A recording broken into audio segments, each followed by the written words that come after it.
May was a crazy month because I graduated college, but it was also a crazy month because I had so much free time and I just read 11 books.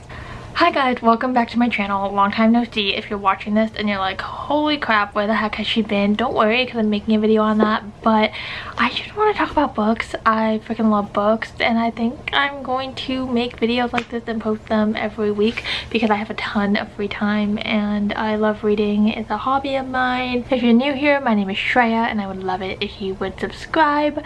I read 11 books in the month of May and let's talk about them. Alright, so in April I read the Dance of Thieves duology and I freaking love that. It was so good. It is a fantasy duology, enemies to lovers, political. It's literally so good.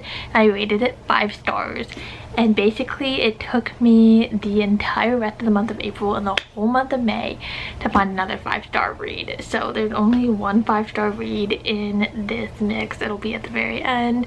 But thank God, because it wasn't a reading slump because I kept on reading and reading trying to find a 5-star read, and I read a lot of really exciting books, but it was just really frustrating because I was trying to like find something that gave me the same feeling. I finally found it, so I'm super excited. So let's get started. So right at the beginning of the month, literally the day it came out, I ran to the bookstore and I got Meet Me at the Lake by Carly Fortune. I am obsessed with the way it looks. I think it is the prettiest book I have ever seen in my life. I love it so much. I loved Every Summer After. I read that on my Kindle last year and I fell in love, like absolutely in love with that book. So I knew I wanted to read this because I really liked her writing style. This book is about Fern and Will. They spend one day together in the city when they were 22 years old, and they kind of make a pact to see each other every year, kind of like November 9th vibes. And then Will doesn't show up, and then it flashes forward to 10 years in the future, and Fern is kind of not doing what she thought she would always do, and she's kind of struggling with her life. And then she meets Will 10 years later, so it's kind of like dual timelines, and you find out why Will didn't show up, all of this stuff. Romance book. I loved this book. The only thing, and I can see why people don't really like it that much, is because it's not very believable. Like, there's so much weight placed on this one day that they met each other that the love story doesn't really feel believable. The pressure and just like the stakes doesn't seem as high as it should in the book, just because there's so much weight placed on the one day that they met each other. But if you can get past that, this book is pure summer vibes. I rated it 4 stars. Honestly, I think that if I had never heard of Carly Fortune before, if I wasn't anticipating this book, it would probably have been only like 3.5 stars. But because I just am in love with Carly Fortune and I was waiting for this book to come out, like I was so excited. I was having the time of my life when I was reading this book, honestly.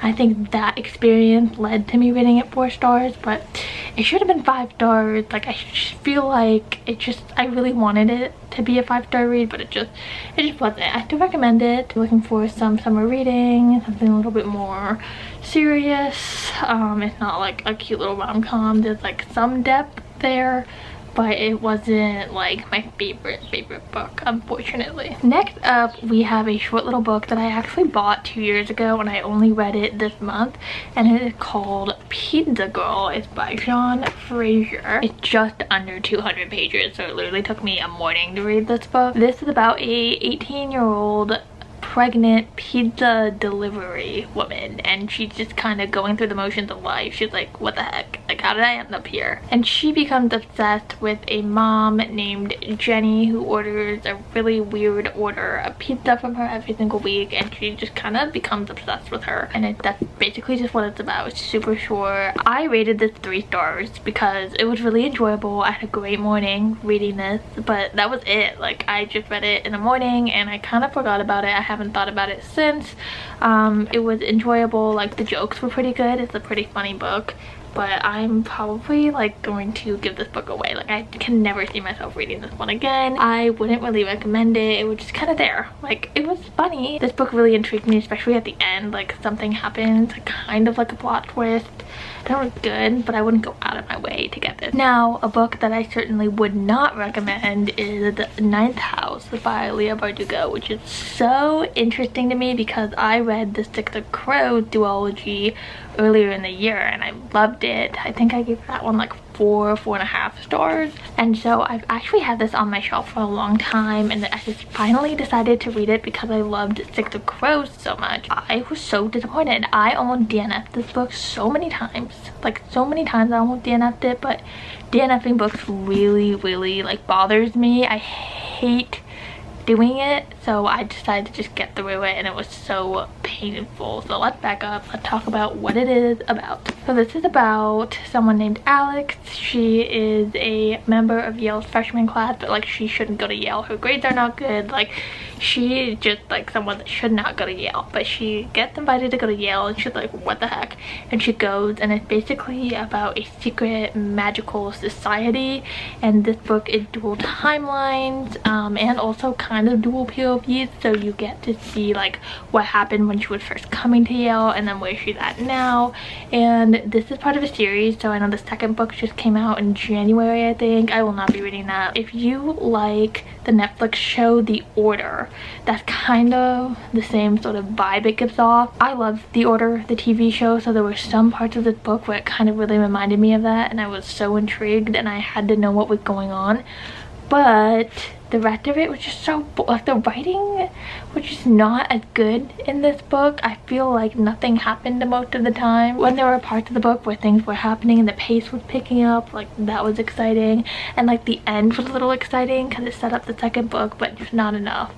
Not enough. Like, it was just so boring and so little payoff for a 450-page book. Like, it just didn't have enough substance to make it stand out apart from like the rest of the fantasy books that I read. And it's also part of the dark academia genre, and I have read so many other books in that genre that are just so much better. Okay, next up I read Happy Place by Emily Henry. I read that one on my Kindle like the week after it came out, so I read that one like the first week of May, but I'm kind of backtracking a little bit because I wanted to show books on my physical TBR first.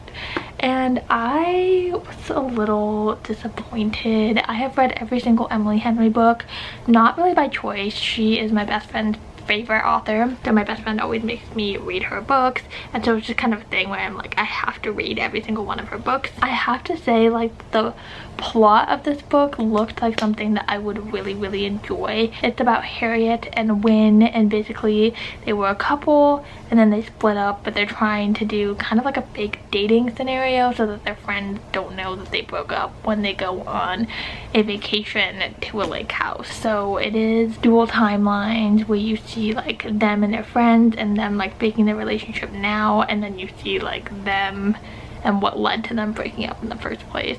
So that's the plot. The writing was so good. Like, there were so many analogies and just literary devices, and the writing was really good. However, I only gave this one 3 stars, probably like more towards 3.5 stars. Definitely not a 4 or 5 stars for me because the plot was just so predictable. Like, I could just tell you everything that was going to happen before it happened. It didn't feel like a new exciting story. It felt like really predictable to me, and I just expect more from her, especially since she's so popular. Like, I just needed more, and I honestly think that the reason why people love it so much is because she's just such a popular author right now. Like, everybody got that book when it first came out, and I don't know, there was just something about it where I just didn't love it as much as I wish I did. Next up, I read the second book in the Crowns of Nexia. I'm definitely butchering that, but it's called The Ashes and the Star-Cursed King.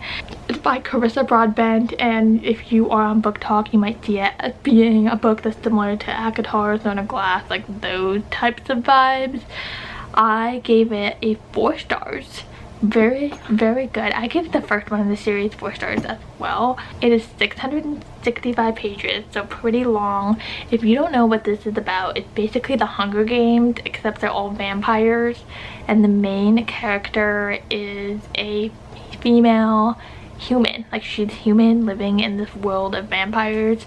And the first book follows like this very Hunger Games-esque plot where they fight to the death. And then the second book kind of takes a little bit of a turn because they're out of that. It follows her and the love interest, which is so interesting. He's so interesting to me. And just kind of like the aftermath of that. I don't want to say too too much of it, but if you finish the first one and you really like that, then I definitely would recommend reading the second one because it was really, really good.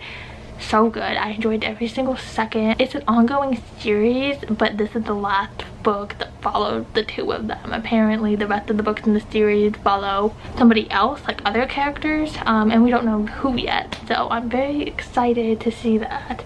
I just think that it's super fun, and even though the book is so long, like there's something happening at every single point, so it didn't feel boring to read at all. There's just something about it though, like the writing wasn't as good as like ACOTAR or Throne of Glass, which is why I didn't give it 5 stars, but it is really easy to understand, and if you like those types of books, you will definitely love this.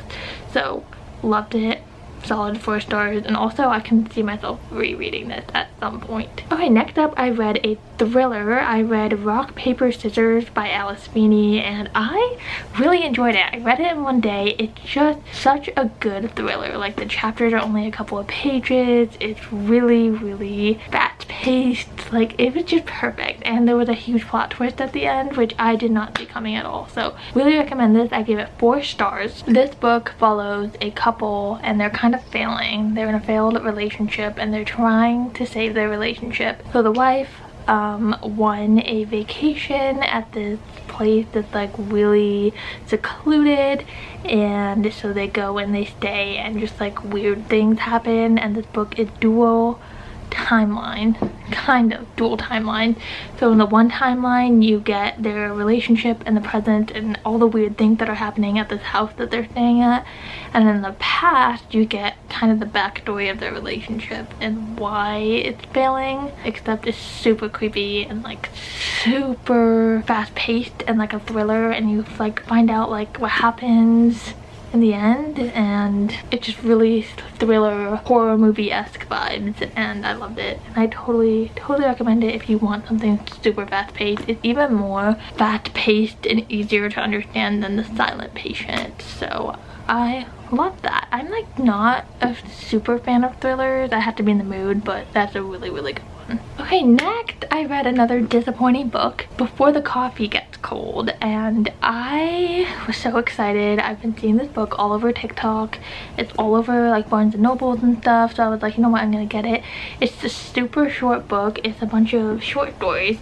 Basically it's about this cafe, and people can time travel in this cafe, but they have a cup of coffee and they only have as long as it takes for the coffee to get cold for them to stay in that time. So that's the premise. Super captivating, super cool, but it just didn't deliver. The stories weren't that good, the writing didn't feel that good. Like I was bored, and I was sad about being bored. I don't know. And also like you couldn't get like super invested because they're a bunch of short stories, so it didn't really feel like it mattered that much. I wish it would just be like one big story, and also like by the time the first one was over, the rest of the stories were so repetitive. It felt like the same story over and over again. So I didn't love it. I would say maybe just like read a little bit of it when you're at the bookstore because it's super short. Like you can get through it really, really fast. But yeah, no, I would not recommend this one at all. Okay, next I read a really good book.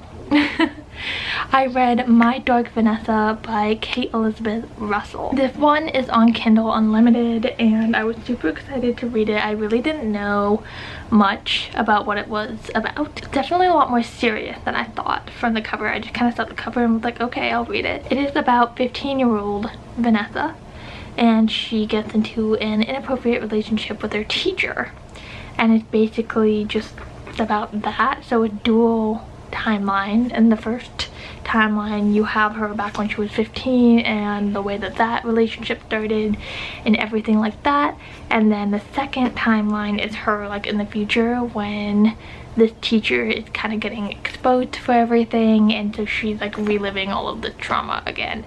And it was crazy and hard to read, and also the main character kind of just frustrates you so much, but it was really interesting to read about, and I think the author did a great job of describing this relationship but not romanticizing this relationship because it was like really, really messed up. So yeah, if you're in the mood for something serious and also something that you can get with Kindle Unlimited, I recommend it.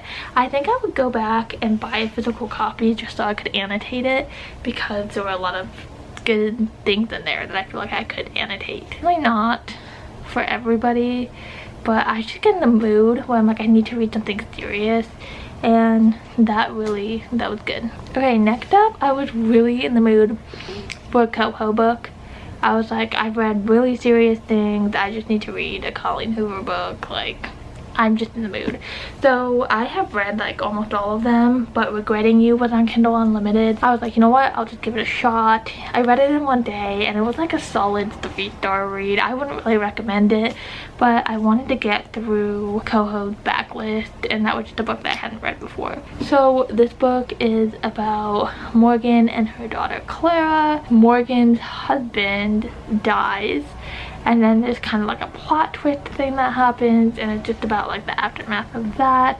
And Clara meets a boy at school, and there's also a love interest for Morgan, and it's just like really domestic and really interesting, but also not believable. I feel like none of her books are that believable, and it was like a good like if you're in the mood for Coho, like the writing style is really addicting. You can get through it really super fast, but it wasn't like unforgettable like I feel like the rest of her books are, and there's usually a better plot twist, and this one wasn't that good. And if you can even call it a plot twist, I wouldn't even call it that. I probably wouldn't recommend it, but I read that. It was a quick one-day read for me. Next, this book has been on my TBR for so long. It was on Kindle Unlimited, which is why I read it, and it is Punk 57 by Penelope Douglas. I freaking loved this book. I feel like this book gets so much hate, and I know why. Like, I understand why people don't like it, but I also don't know why, because it's actually the best book. Like, it's so good. So this book is about Misha and Ryan, and they're pen pals. They've been writing for years and years and years. Like, they're best friends, but they don't know like what they look like. They've never met in person, but they're best friends because they're pen pals. And then they finally meet each other in real life, and they hate each other, and they're so mean to each other in real life, but they're like best friends, and it's just kind of about that. And honestly, the book is so crazy. It's really spicy for like no reason, and there's so many parts in this book that don't make sense. There's so many character interactions that are just so out of pocket and just so strange, and I just love it. Like, there's just so much about this book where I'm like, oh my god, I just love it. Like, it was so good. It was such a fast-paced read for me. If you want a book that like makes sense and where people are actually nice to each other, don't read this, because the characters are horrible to each other. Like, they probably shouldn't end up together, but it was just so good. Like, I might read more of Penelope Douglas's books. I've only heard like kind of bad things about them, but also I didn't hear the best things about Punk 57, and I loved it. It was a 4-star read just because like it was like the quality of the writing is not 5 stars, but I was just addicted to the book. Like, absolutely addicted. 4 stars. Probably honestly 4.5. Like, I have been thinking about that book a lot. It's really, really good. And then the last book I read, I finished it on May 31st, and it was my first 5-star read since the middle of April. The Invisible Life of Addie LaRue by V.E. Schwab. I loved this book like so much. I feel like I haven't heard good things about it on TikTok and like BookTube and stuff like that, which is why I've been waiting so long to pick it up. But I was at Barnes & Noble and I saw like the way it looked, and I was like, I need to buy this book. Like, I just need to buy it. And I didn't really know much about it when I picked it up. I'm so glad I did. Like, I heard that it was like not really good, and it definitely was really, really hyped up. Basically, this book is about Addie LaRue, and she makes a deal with the darkness to basically live forever, but the trade-off to that is that she's invisible to everybody that she meets. Everybody that she meets eventually forgets her, and then she meets somebody one day that doesn't forget her, and it's like life-changing and crazy. This book, the chapters are super short, so it moves really fast, and it jumps around through time, like in place all the time, because she has had this super long life, and you get to hear stories and things that she's done in her super long life, and it is tragic and heartbreaking and funny and endearing, and it's just one of the best books I've ever read. And I think like the writing is just so good and descriptive, and you really grow to care about her. Like I cared about her so much as a character, and I just loved it. And I annotated the shit out of this book. Like every single page is highlighted and written on, and I just love this book. I think this one is one of my all-time favorites. I feel like you probably read it, but if you haven't, go read it. Literally so good. So those are all of the books that I read in May. I'm going to film a June TBR video. I don't know if I'll be able to read as many books in June as I did in May, just because May was just kind of like a whole month off for me, but I'm super excited. Please let me know what your favorite books were for this month down below. Subscribe, and I'll see you next time. Bye.